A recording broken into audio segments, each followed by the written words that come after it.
You know, it must be so difficult being a producer at the moment or being a head honcho in the kind of Hollywood or American movie scene with big movies on your slate because money and the price of movies is going up. The price of actors, big actors, is going up. And if you make a mistake and that movie loses money, well, the money's lost, so is your job, and so is your reputation in Hollywood land. Yes. Plus, you've got now just mixing things up in the pot. Netflix, Amazon, who have got their money in other things, but are making their own filmic content. So what does this do with producers? I think even before coronavirus, what I was detecting, and even before Netflix and Amazon, what I was detecting was that they were becoming timid. So they were saying, well, we're not going to put the money into that new idea. That movie sold really well in the past, let's make it again. Or that movie sold really well, let's make something similar to it. And in a way, even though it's an Amazon one and it's an Amazon Prime film, that's what you've got with the Tomorrow War. It's loads of different movies. This is a sci-fi movie, but it's loads of different sci-fi movies rolled up in one. And that does not make for a great movie. Here's your basic plot. On Earth, at the moment, things are okay. Well, they're not okay, actually, because in the future, we've got a war going on. Some kind of alien creatures have come to Earth and are killing people. And people are coming from the future to tell us that. Very Terminator. We only have 500,000 people in the world at the moment because having to go to the future to fight those creatures. And when you go to the future, you get phased into the future and then you do your time and then you come back to the present. Very Looper. The creatures, there's a male and female species. The females live underground and they're sort of Tyrannosaurus Rex mixed with Triceratops type creatures, and the males are the ones who protect them, and they have sort of a dinosaur type fruit with long pointy teeth, massive teeth, and little tentacles with eyes on, which we've seen before. We've seen that before many times, and they scuttle along rather like reptiles. Very Starship Troopers. Now, Earth to win in the future has created conscription. Again, very Starship Troopers. In fact, there is a scene here where they go to a nest and there's loads of males coming over the ridge, which is shot almost exactly like a Starship Troopers shot. That movie was so influential. Anyway, you can be conscripted, but you can also sign up. And if you sign up, you get $1 million for your family.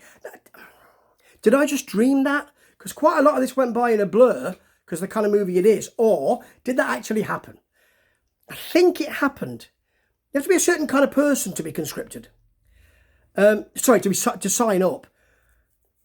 Anyway, Chris Pratt, who we'll know from, latter day Jurassic Park movies and the Batman Lego movie and all that, who's a good utilitarian player, utility player. He's Unitarian. No, he's not. He's not. That's not right. He's a good utility player. He's neither too smart. He's not a Ryan Reynolds. He's not too huge. He's not a Dwayne Johnson. He's kind of in the middle and he gets work. He's a school teacher who's a scientist but can't get his scientific stuff going. He's got a wife and young kid and a dad who's estranged, played by a pumped up and bearded J.K. Simmons, who I love, and he's always good at everything he does, even when he's playing a kind of wise papa, which he is here. So he's got this little family and he signs up to go to war because he gets his $1 million. I think. Or did I dream that? Anyway, he's been in the army before, so he's at a premium. They don't ask what kind of army work he's done. He could have just been in the stores or an entertainer. He could have been doing panto and singing songs, but he's been in the army, so they want him. He gets some kind of thing on his arm, which is a metal thing, and he can go forward, do his 7 days conscription, or conscription's a different thing, isn't it? Do his 7-day tour of duty, let's call it that, and then he comes back to the present. Only 30% of people come back, but he will, because he's the hero and he's wisecracking. Yeah. So he goes to the future with people by his side, like a very gung-ho guy who's done several tours of duty, we're still calling it that, and another bloke who's nerdy by his side, kind of a comedian type character who's also wisecracking, but he doesn't get very good wisecracks. For instance, he says, I'll only just survive this. Someone laughs, why are you laughing when I say I'm only just going to survive this? That's not a great line. And he does manage to make something of it. When he first sees the monster, his first words out of his mouth are, oh shit. And then you get, oh shit, oh shit, oh shit, oh shit, oh shit, as he's shooting for about 30 times, which is nice. But he doesn't really manage to steal the movie or get anywhere close. And there's plenty of chance to do that because the work here is not generally great. So he does his first bit with the monster, seems to be able, even though he's no great shakes, we don't know that he's got a purple heart or anything as a soldier, but seems to be able to lead people, fight, hand-to-hand combat with these monsters. So he gets thanked by the colonel, who has got the same surname as him. And it's his daughter. Yes. In a heart-to-heart on a beach, so there's no monsters about, they can be quiet. Yes. She tells him he's not been a very good dad. And in her recent past and his recent future, are you staying with me on this? You've seen Memento. You know that's all right. I know you can stay with me on it. Good. He's not been a very good dad. They split up, him and his mum, and she doesn't like him because of it. But they bond. They secure a female of the female of the monsters is more deadly than the male, which is the case in this movie. And they draw blood, and she's a scientist doing all that, and he's helping her. And they find there is a match for a serum. They don't get much time to say, hooray, let's have cake, because they get attacked. She gets shot. Well, not shot, but, they fire things, these little things. They fire little bone things, these monsters. She gets hit by one of them and then falls off the side of a structure, which leads him to do no. And it is like that. And it's not with any irony. It's bloody awful. Anyway, he's got the serum. Let's get to the future and give it to these suckers. We can't because the future machine is broken. Did you not know? No, you've just told me now. So he has to go back to his family, sees his daughter. It's a bit weird because he knows she's going to die. And then decides to hook up with his nerdy mate, who also made it back. Now, I don't see them in any scene saying, we get on quite well, would you like to exchange numbers? Yes, here's my Facebook page and my Skype address. I don't see any of that. Finds him, he does some research and says, I think these suckers, or they know somebody else, I don't know, I can't quite work it out. It was all a bit of a blur and I wasn't really concentrating too much because this movie asks you not to, lest you see some continuity issues. So anyway, they find out that these monsters come from volcanoes. Either they've been in the ice and encased, and they've got warm, like dinosaurs or something like that, or they've come from space. We don't know, but because of somebody in the class who's an expert in his school class, who's an expert on volcanoes, a really young kid who tells them you need to go to Russia, they take his word for it. And the next scene, they are seeing one of the top Johnnies in the American government, the one who's always on TV talking about this monster thing is terrible. They're just talking to him. They've got access to him immediately. They have no credentials to have any kind of access to him. And they say to him, we need to go to Russia because we've got, who are you? He doesn't say, who are you, you fool? You're just a school teacher, aren't you? You're not a top Johnny in the government or a general or something like that. He says, no, I can't possibly give you the money because that's taxpayers' money and we need to use it on other things. And people are rioting all over the place. I can't possibly give you the money. Cut to Russia. Yeah, they're all there on bikes, and he's with his dad because he's got to make up. He's with the wisecracking mate who didn't seem to want to fight at all earlier on and now seems to be up for it. They go into a cave and find some pods, bury aliens. So counting these films up now, they put the serum in. That's what they tend to do. Kill them. They fight with another one. And that's where he pals up with his dad because they help each other to fight and all that. He's got a bit of serum left. He manages to get the serum in. Ooh. And that's it. There's an announcement saying that he's done it. And he only killed 5 of them. There seemed to be hundreds of them earlier. What?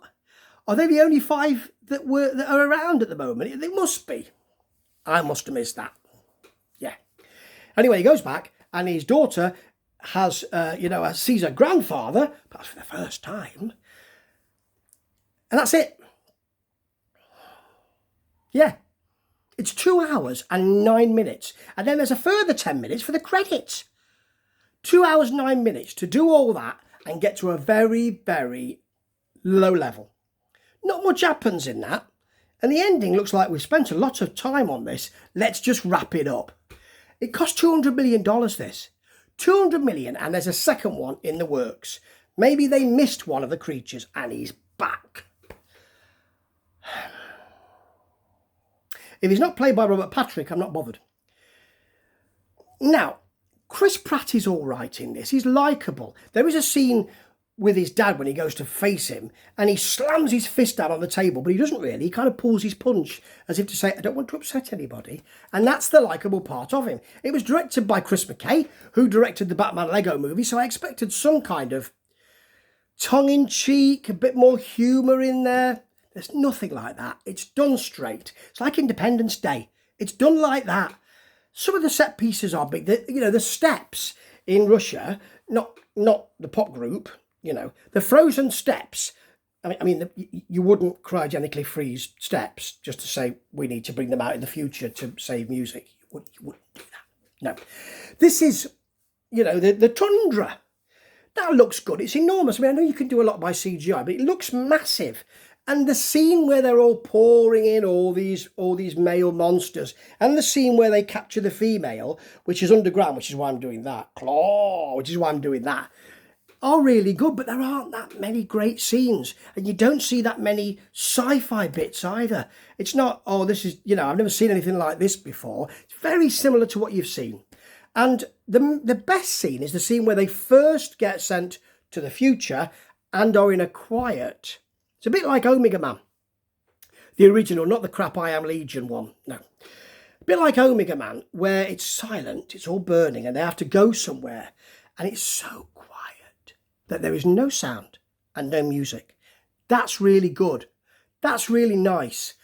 And then they're chased by the monsters first time we see them, and it's a mild peril is added because the American government are about to nuke the whole thing into orbit to get rid of the monsters. So they have to, 2 of their party that you've kind of bonded with, they're less pumped up people. One's a woman, one's a man.